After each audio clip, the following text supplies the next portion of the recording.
What's your time code at? Probably a couple minutes. It's behind, but I've got 11:55 right Okay. Okay. Got it. took him 3 minutes. Yep. Okay. Perfect. Thank you. I think they would actually offer it.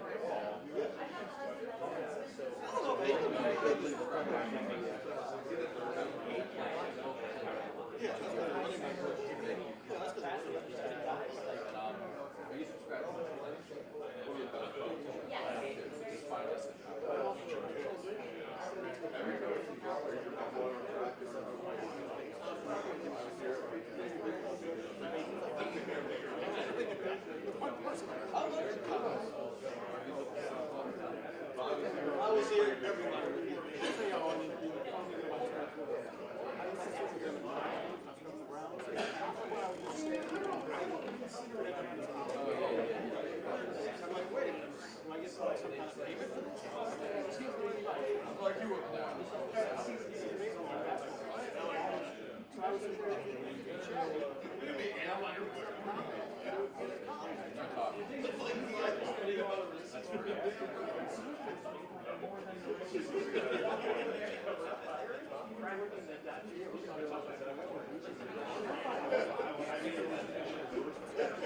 What is new to these? I know sleeping.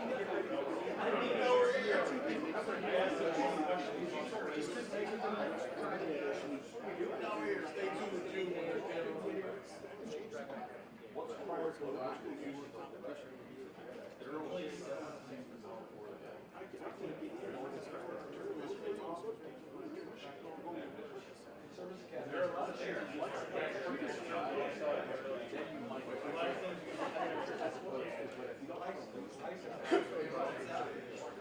I can't keep it.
Ryan, hostile environment on Saturday. You guys didn't have to call timeout throughout the entire game. How rare is that? What does that say about your offense, Julian's command of it, and just the offense that you're putting together? Well, we spent a long time during those 2 weeks, cranking up the music and give our facilities people a lot of credit. We had monster speakers out there and made it really loud and hard to communicate. And it was a little frustrating at times with the scout team, but it was worth it because in the preparation we were able to handle, the chaos of it.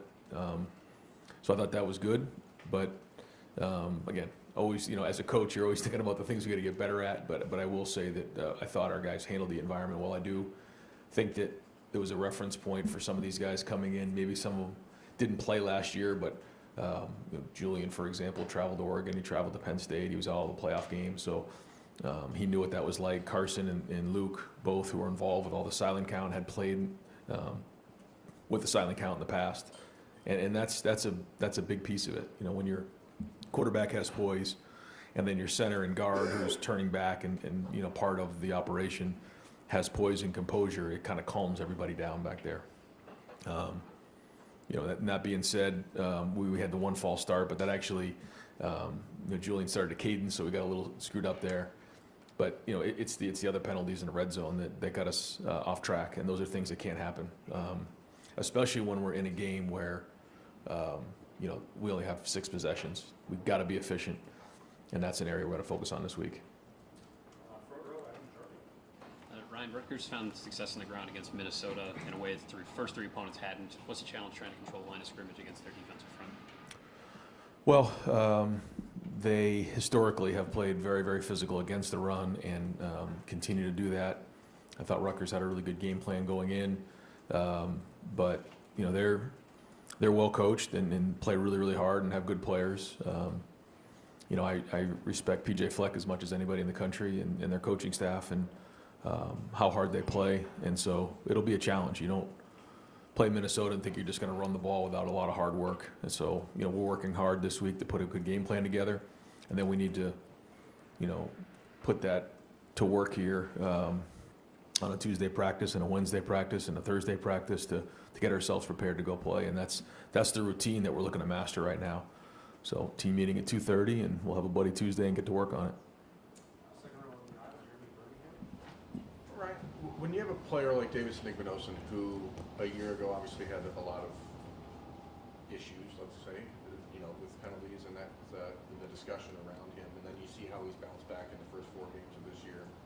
What have you seen out of him to see him elevate the way he has? Well, there's a lot of growth.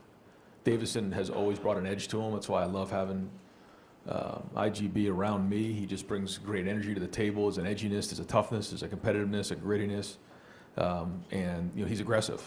Did he cross the line last year? I mean, you guys can be the judge of that, but we love the competitiveness. He had to learn technically, what he needed to do to improve that so that we didn't hurt the team. But his edge and, that rubs off on a lot of guys. I mean, this is a team sport, and I say that all the time. Your body language, affects other people on the team. And the minute he walked on our campus, he's had an effect. And I think because of that, doesn't matter who we're playing, he's going to bring it every day. And that's in practice, and that's on the field. So, what you do in practice, you're going to do in a game. And I think he's practicing at a high level. We found different ways to try to help with the grabbing and those types of things, the top routes. And so how you practice is how you play, and he's a great example of that. Coach, you talked a little bit about saying about how the team in general, though. What do you know about your club now, 4 games in, especially going into that type of situation, the way they handle it? Well, one of the things this summer we talked about, we got to grow up in a big way, but you're seeing maturity. I mean, there's no way to shake it other than that. You're seeing guys handle themselves well, like pros. They're executing on the field well. They're building confidence. I say all that, and you guys know what I'm going to say. Like, we're not anywhere near where we need to be. We have to continue to get better. We got a lot of work to do, but to play the way that we played up to this point shows maturity, and that was a big emphasis point for us this summer. With a team that hadn't had a lot of experience, guys need to step into roles and play experienced. I think to go on the road and get that is only going to build our confidence moving forward. And those are the type of environments we're going to have to win in in order for us to reach our goals. This one's a whole different. We're back at home. It's a night game. Should be a great crowd, a lot of energy. I think our guys are feeding off of just the energy around the program right now. So different, whole different set of, whole different scenario this week. Last week it was, we leave on Thursday, we get out there for 2 days, which, by the way, I thought our guys handled that well. Going all the way to the West Coast, it's a long trip out to Seattle. I thought the operations, everybody involved with it did a good job here because it was pretty seamless. We had a little bit of an issue getting out, but once that happened, I think it's important for our players to see familiar faces, see some familiar things when they get there, and we have to make sure we eliminate all distractions as coaches and as an organization. I thought we did that, and guys kind of found themselves into a rhythm. I thought we actually got closer over those 2 days. We were able to spend some time in the meal room.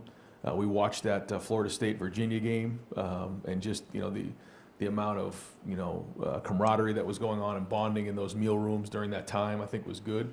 It reminded me last year sort of the playoff, which was sort of our plan. And then getting back on the plane and enjoying that win on a long flight back was great. So really positive coming out of that. But again, okay, we wiped the slate clean on Sunday like we do. Every time we walk off the field on Sunday, that game's behind us and it's on to Minnesota.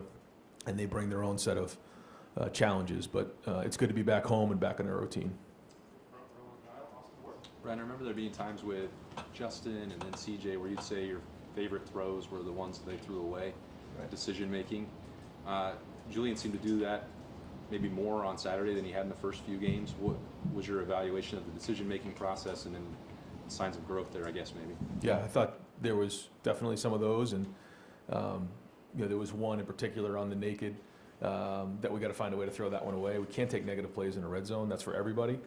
But I think you saw one, we tried to move to Jeremiah, came back, it wasn't there. We decided to go max protection with no check down. He had to throw that ball away. I mean, that's a really good decision. We can live with 2nd and 10. We can't be 2nd and 17. I like the way he extended plays. Even on extension where you're running and you're getting 3 yards, 2nd and 7 is better than 2nd and 10 or a sack. And then I thought a big play for him was the 3rd and 17. We got 2-man. He escapes the pocket. Typically nobody has the quarterback unless it's a 3-man rush against 2-man. He's added to the field goal. I think he scrambled for like 12 yards, and then shortened that field goal, which adds the percentage of make there. So that's all like really great teaching moments for somebody who has only had 4 starts, and in a game like that, these games are more like the NFL now, and. When we're in a game like that where, both teams are huddling and the possessions are at a premium, these decisions are critical. So great learning experiences for him, understanding how that works, and for our team in general. Ryan, you guys do a lot formationally, and you've talked before about how football can be cyclical, and you see like some teams going back to 12 personnel and things like that. Do you think there is room for, have you ever considered or would you consider recruiting, rostering a fullback, and maybe even using like a scholarship or rev share spot on a traditional blocking back?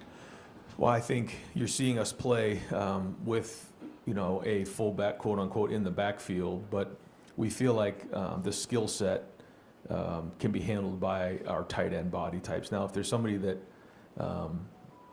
fits that role and can do certain things like carry the ball, can insert on run game, kick out on gap schemes, catch the ball out of the backfield, also run the ball, it would be a consideration for sure. But I think the thing about it is you have to bring versatility. So if you're a receiver and you can only run routes and you can't block, you don't have a lot of versatility. You don't bring as much value unless you're just really, really elite at that one thing.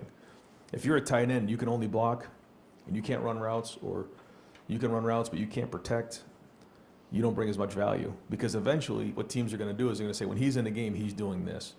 Same thing with the running backs, like Xavier Johnson and some of the guys that we've had in the past who could do multiple things, bring so much value to the table. And so for me, like if you're a tight end and you can line up in the backfield and do some of those things that a fullback's asked to do, you bring value. If all you can do is line up and do those things as a fullback, you lose value, because now when he's in the game, it's 2 backs. So to answer your question, we're trying to find as many guys who can do multiple things so that we don't get nailed down when teams are game planning us. Philip Daniels will see some familiar faces coming up this week. Where is he through 4 games? You know, he's made great progress. You know, and when you come into a program like this, now he's an Ohio player who you know, has a lot of pride in the state. So, you know, he knows what it means to be a Buckeye. But you don't just walk into the program and think you're going to get on the field. He's earned his, you know, his spot, and you know, he is a tough guy. He plays tough. You know, he's right on the edge of it sometimes, which as a coach is great until a flag comes out, then it's not great. But we love the intensity. We love the passion. We love how hard he plays. He gives us an edge. He's continually working to get better technically in everything that he's doing, and he has a, you know, a higher ceiling even than he's at right now. So you know, he's got to come in here and have a great week of practice, and this will be a big week for him playing against his old team for sure. But I think the guys appreciate what he brings every day. He brings a work ethic and a toughness to work every day, and we can build off of that. There's been a lot of talk about the pace of play on offense, but can it be beneficial for the different ways you guys have found a way to win when it comes? I mean, you only had 6 possessions in Washington, yet you find a way to put the game away in the second half. Is that something new you guys are learning as an offense, kind of moving forward here? I think every week it's important as coaches to look at the game where you're at, and the number one goal is to win the game. And we have to make sure we stay focused on that part of it. But then it's also important for us to take a step back at the beginning of the week and ask ourselves, where are we going? And I think all those things come into play. And so, you know, you're making a decision once you get going during the week. You know, everything is about that opponent. But early in the week, you're going to ask yourself, where are we going? What is the identity? What do we need to get done in all 3 phases? And so all those things come into consideration when we're making decisions on everything. So there's the short-term decisions that are made, and there's the long-term decisions that are made. And so we take all those conversations very seriously, and we go from there. I asked you about this back earlier this year, the 2022 recruiting class. You're down to 7 from that class, and then only a couple of them that really contributed a ton before this year. Obviously, Caden Curry, Kenyatta, these guys are now emerging. How important has their development been and getting something out of that class? Man, it's great to see guys stick with it, because not everybody you know, comes in and you know, has, you know, the college career that they think exactly is going to go the way they think it's going to be. There's challenges along the way, adversity along the way. There's setbacks, and you know, you really find yourselves, you know, asking questions about, you know, do I really belong here? Is this the right place for me? Am I good enough? There's just a lot of doubt can set in, and so you're seeing some guys in that class who hung in there come out the back end. And you're seeing KJ play with just great energy in the game. I mean, his body language, in my opinion, was as good as I've ever seen it. He played with great poise. He was encouraging his teammates. I thought he showed great leadership in the game and played really, really well. Caden Curry. I mean, Caden's somebody who has played a lot of football here, special teams-wise, you know, and has made a lot of plays. But now he's a key contributor. And, you know, he's had his ups and downs along the way. But, you know, in this program, between what goes on the field, what goes on in the weight room, what goes on off the field here, if you hang in there and you just continue to put one day in front of the other and build resilience up, you're going to get maximized. And those are 2 great examples of it. You just talked about Caden and Kenyatta, but your entire starting defense are guys who have been in this program for multiple years. You guys had the opportunity to develop. What kind of value does that bring when you have, you know, a whole defense full of guys who have been here and have kind of developed over the years? Well, I think that's it. In today's day and age, it's hard when guys do leave the program, because you want to build continuity and stability. And so when you have guys who stay for multiple years and you retain guys, then the culture is strong and can be reinforced and rebuilt each year. And I think you're seeing that right now. But to me, it's about a mindset, and it starts when they first get here. everything starts with a thought, and then thoughts lead to feelings, feelings lead to, what you say, and then what you say, becomes your actions and your behavior, but it all starts with your mentality and what you're thinking about. And whether it's on the field, in our meetings, what goes on in the training room, what goes on in the weight room, I think there's alignment that we all understand what the expectation is here. And it's a place where, guys can come in the building and get maximized and pushed and be, feel uncomfortable. I talked to the staff today. Like, there shouldn't be one person in this building that feels comfortable when they walk around. But at the same time, people love being in the building. And I think that to me, is winning culture. But it's day to day, man. And we are in a race to be the best in the country. And so, we got to wake up early and make sure that, we're out in front of this, because where we're going is not easy. And we got to keep pushing, because the issues are there. But if we keep showing up to work with that type of mentality on a daily basis, then we can get to where we need to be. But it's great to have guys in a program who have seen that work and believe in it. Brandon was close to ripping off a big punt return, obviously, then he puts the ball on the ground. We've talked about the punt return situation before. Is there any anticipation of changes coming after that? If you still stick with Brandon there? Well, I think that Brandon needs to hold on to the ball. And so whether it's offense or special teams, we're going to get that fixed. And we believe in Brandon. If Brandon didn't fumble that ball, I don't think anybody would be asking if he was the right guy back there. So he needs to hang on to the ball, because he's had two good returns here the last 2 games.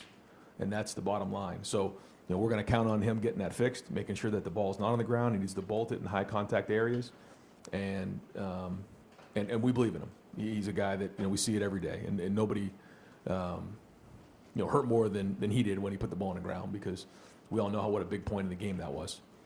But that being said, I like the way he's hit that one, and I like the way he hit the one week before. He got vertical. Guys did a good job. I think they believe in him on the team. So we're going to keep working with it. But that's the positive part of it. So hang on to the ball, and we're not having this conversation. Yeah. I think coming into the season, a lot of people had high expectations for Edric. I'm sure he had high expectations for himself.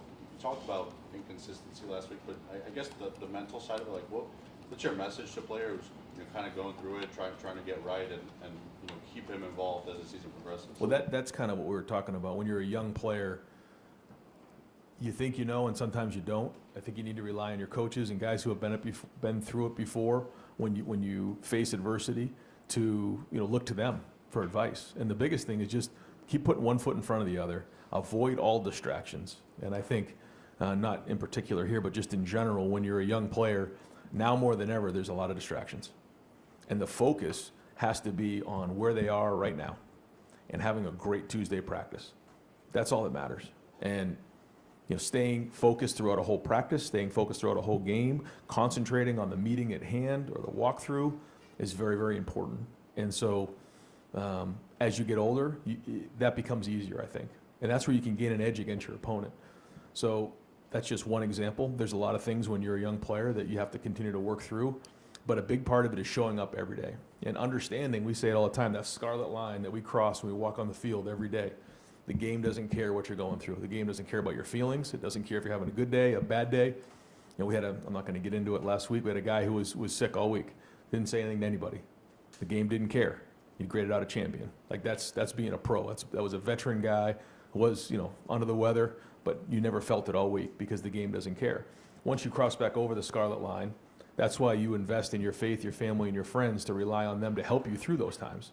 So I would say for a young player that's going through a difficult time, invest in your faith, family, and friends off the field so they can help you through it. But when you get on the field, the game doesn't care, man. You got to show up every day, and that's part of growing up. And but that's the program, and that's part of the resilience of why we continue to work through all these things. And we want to make sure that guys know that they've got a great support group here that's going to help them through those things. But at the end of the day, we got to show up and play. Ryan, you talked about the penalties in the red zone. I feel like after every game we've been here, we've talked about the red zone. So how do you focus on getting that cleaned up without then the guys having a complex when they cross that 20-yard line? Well, it was the negative plays in this game. It was the sack, and then it was 2 penalties. So I thought there was some good. We were resilient down there. We got the big run that got us to 4th down. We went for it. We didn't execute on the 1 4th down and 1, which is disappointing. But we also found ourselves again, on 2 third longs, and we kept playing, hit the tunnel screen to Jeremiah, which was big. So I mean, there was positives there, but we want to be perfect. We want to score touchdowns every time we get down there. The goal is 75% of our red zone trip should be touchdowns. We can't take negative plays, and so we'll take a look at that and continue to work through it. I thought some of the things that we had down there were good, but when you're down in the red area, it's not easy. You can see, some of the teams we're playing against, in our defense, the challenges they're presenting. And when you only have 6 possessions, you've got to be really good. And understanding that is critical. So we do, and, we're going to keep swinging away at it. Brian, I think Bo's first touch, he was kind of lined up outside, motioned back into the backfield. What about his skill set lends you guys the ability to get him involved in different ways, and he maybe even plays some 2-back stuff with CJ? Yeah, that was all of our receivers, all of our running backs can play receiver. That's sort of a prerequisite now because of what we were just talking about with Bill's. Like you have to be able to play multiple things. If you're just a running back and you can't run a route out of the backfield or line up at receiver if we need you to, or you can't protect, you're not bringing a lot to the table. And all these guys can do that. Bo, when he was young, I thought he was going to be a receiver because of how well he ran routes on the outside when he used to come to camp. And then as he grew up and got stronger, you realize he was going to be a running back, but he can do multiple things. CJ started out as a receiver, and James can catch the ball out of the backfield, so can Isaiah West. So as the season goes on, you'll start to see that, sort of like we did with Trey and Quinshawn, become more and more of a weapon because that's something that has to happen as a running back here in this offense. A lot of the oxygen so far this season has been on Arvell in the linebacker room, but what has Sonny meant to you guys through 4 games, and how did you think the communication was on defense on Saturday? Yeah, Sonny is a grown man. The way he handles his business, the way he plays, the way he leads, the way he communicates, it's like having a coach out there. And I think he's had a big part of the maturity of our defense every day. They watch the way he works. If he doesn't like something, he calls it out. And he's a big part of the reason why our defense has had success so far to this point. Not only his play and his versatility, you guys know he started out as a safety, came down, played linebacker. He can do things off the edge. So he has a lot of versatility as a player, but he's very, very intelligent, and he communicates well. So all of those things have had a major impact on our defense and allow us to do different things. And that's important. You're seeing the different looks that our defensive staff is putting out there in terms of a game plan. That's all good until you put somebody out there that can't execute it. And that takes a lot of work, takes a lot of meetings, takes a lot of walkthroughs. And because, Sonny's in the middle of it all, it's working.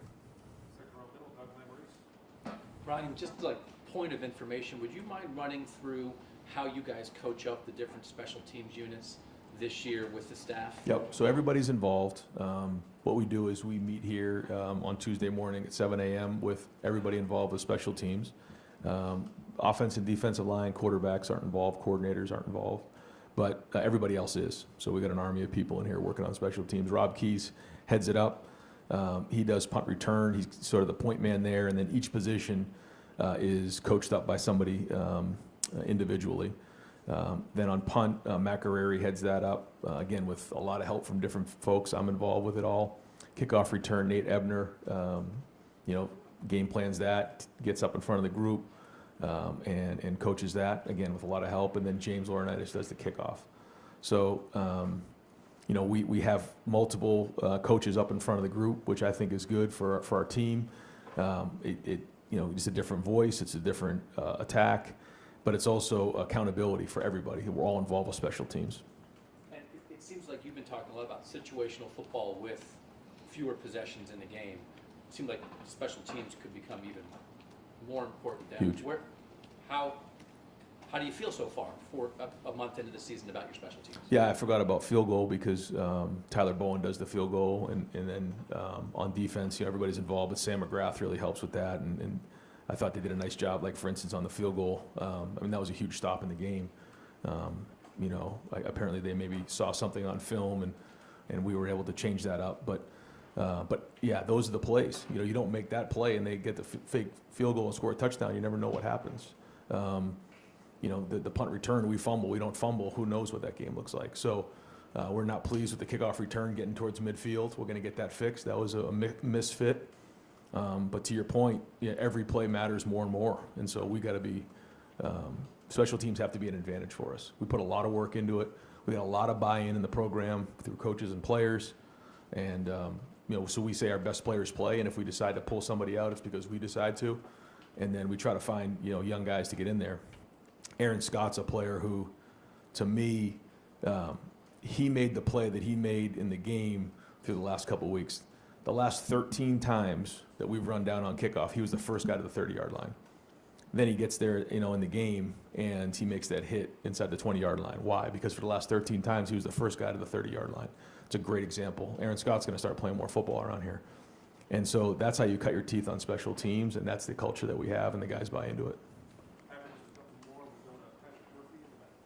Ryan, you've talked about using the hot hand at running back this season. It seems last 2 weeks, though, it's shifted more Bo and CJ.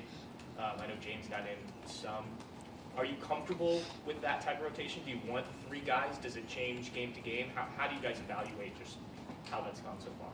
Well, like you said, when you only have six possessions and 60 some odd plays, those reps are valuable, and so there's not as many in that type of a game to go around. I think there's going to be plenty more to go around for these guys, and we need all of them. I think they're all growing in different areas. I think it starts with CJ, who is still figuring out this, this offense and how we do things here and the expectation. And he's growing. He's done some really good things, made some big plays already for us. And so he's got to continue to get better. I think every time Bo and James get on the field, they're sort of doing it for the first time a lot of times. And so, you're seeing the growth from those guys. And they need to play. The more they play, the more you're going to find out about them, and they're going to grow. And the only time as a running back, you got to play.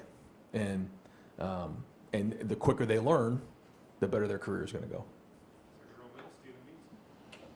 Obviously, a lot's changed in college football, rule changes, talk about all those different things. But even before some of those rule changes, you guys have started gradually playing a little bit slower year by year. And it seems to match up with as your defense has gotten better. Like 4 years ago, you were in a situation where you got offensive weapons, but you kind of had to use them every single play. 2 years ago, you're talking about how you're having to get used to winning with your defense, and now here you are winning again 24-6, and you're pretty happy with that. Has that allowed you to not feel so pressurized for your offense to be on every single play and not feel like your quarterback has to have it every single play and he maybe grow throughout the season versus maybe where CJ had to be, where Kyle had to be, because of where your defense has gotten over the past 4 years, you figuring out the coaching staff, you getting the right players in the building and whatnot? Yeah, I hear what you're saying, but no, I feel stressed about being on every single play. I don't know. I know the defense is playing good, but that's not the way it is on a headset or how it is on Sundays after watching the film.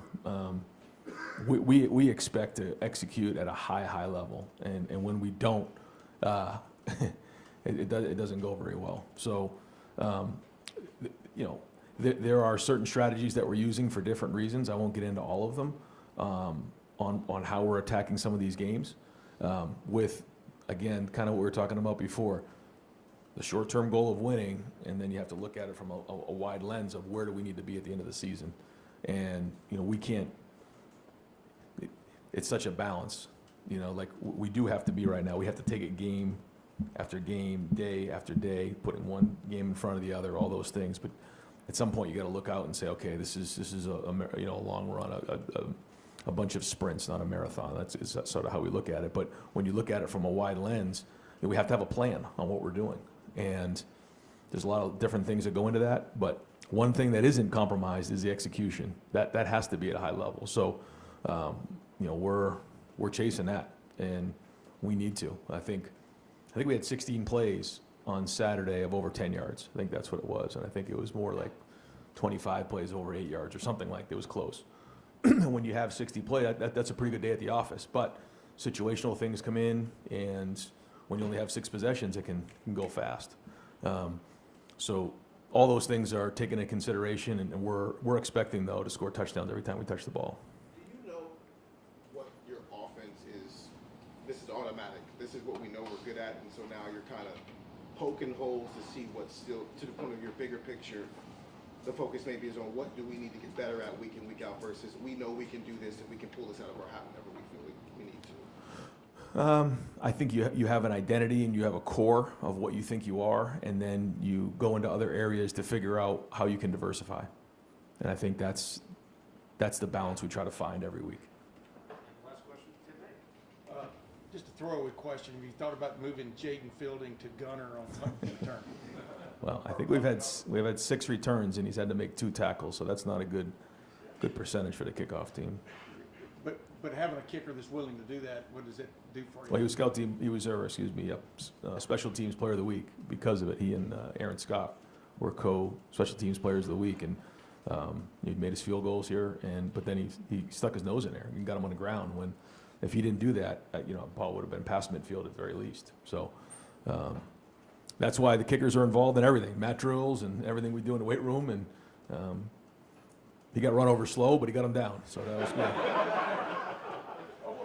Real quick, Arvell Reese, how would you describe where he's come to at this point, in his career and stuff? And is it a combination of Matt Patricia and James Laurinaitis finding exactly what he can do best and sicking him on people? How would you describe the rise of Arvell Reese? Well, I thought the play that he made early in the game on the spy when Williams escaped to his left out in space, this is a guy, I kind of used a rabbit as an example, trying to chase a rabbit. I mean, he's so quick. And just the way that he was able to twitch, change direction, get him on the ground, it caught me in game. He's got great twitch. He's got great power. And every day he's getting better as a football player. I use the example of when he was at linebacker when he got here. He went in and played defensive line for a month or 2 months during when he was on the scout team as a freshman. It's a great example of a player who used that opportunity to get better, because now, like you said, coaches can put him up in the line of scrimmage. He can rush the passer because of what he learned in that moment. Where some guys would say, "Oh, I'm just down on the scout team and now I'm playing defensive end." No, that's an opportunity to learn from, and now he has that versatility, just like on offense, to be able to play it at 2 different levels. And Sonny's an example of someone that's played that can play at 3 different levels, and those are all really valuable, just like on offense. But he certainly has become a huge part of our defense. Yeah, thanks, guys.